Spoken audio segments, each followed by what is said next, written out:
Tata Indica கோட்டச்செட்டி Vista 2011 model video பண்ணியிருப்போம். இந்த வண்டி சோல்ட் அவுட் ஆச்சு சார். பரமத்தி வேலூர் கஸ்டமர் வண்டி வாங்கிட்டாரு. வண்டி டெலிவரியும் எடுத்துட்டாரு. நிறைய கஸ்டமர் கோட்டச்செட்டி விஸ்டா கேட்டிருந்தீங்க. கோட்டச்செட்டி விஸ்டா வேறு எதுவும் இல்லை சார். வண்டி வந்தால் தான் இதுக்கப்புறம்.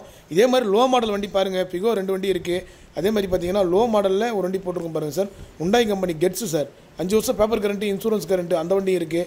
நம்ம லொக்கேஷன் பார்த்தீங்கன்னா ராணிப்பேட்டை மாவட்டம் ஆர்காடு சார். ஆர்காடு அபிகார்ஸ் லோ ப்ரைஸில் எல்லா வண்டியுமே கொடுத்துட்ருக்குறோம். நம்ம சேனலை பாருங்கள், சப்ஸ்கிரைப் பண்ணி வச்சுக்கோங்க. Thank you very much sir.